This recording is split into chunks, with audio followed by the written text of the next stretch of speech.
তো আমার সামনে যেটা দেখছেন এটা হলো জিয়া খাল নামে পরিচিত। কয়েকদিন আগে আমাদের মাননীয় প্রধানমন্ত্রী তারেক রহমান যে উলাসী খাল খনন করছিল সেইটা এখন একটু আপনাদের দেখাই।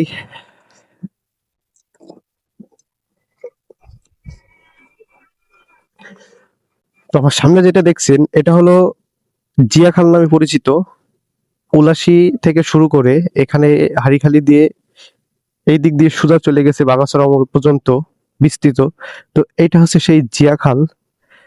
এখান থেকে দুই মাস আগে আমাদের মাননীয় প্রধানমন্ত্রী তারেক রহমান আসছিল, এসে এই খাল খনন উদ্বোধন করছিল এবং আমরা এখন কাজ কিন্তু দৃশ্যমান দেখছি। এখানে কাজ কিন্তু চলমান। তো এখানে যতদূর চোখ যায় সব কিন্তু কাজ প্রায় শেষের দিকে, 90% কাজ হয়ে গেছে। আর খালটা খনন করছে এটা করে এই এলাকার মানুষ। এখানে আর কি আমরা এখন দেখতাম যখন এটা খনন করা ছিল না তখন পানি থাকতো না, কিন্তু এখন বর্তমানে এটা খনন করে এই এলাকার মানুষের অনেক উপকার হবে এবং এছাড়া এলাকার কৃষিতে অনেক লাভবান হবে কৃষকরা। যেমন সেচ পানির ব্যবস্থা হবে নতুন করে।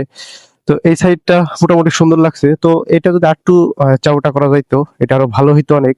তো যেটা হয়েছে আলহামদুলিল্লাহ। এবং যদি আমি এই সাইডটা দেখাই আপনাদের, হ্যাঁ, তা এই সাইডেও খনন কাজ কিন্তু একেবারে 90% শেষের দিকে। এবং এই যে গাড়িগুলো এখানে আর কি সব সাজানো। এলাকা কিন্তু কৃষি নির্ভর একটা এলাকা। এলাকায় কিন্তু সবাই কৃষি কাজের সাথে জড়িত।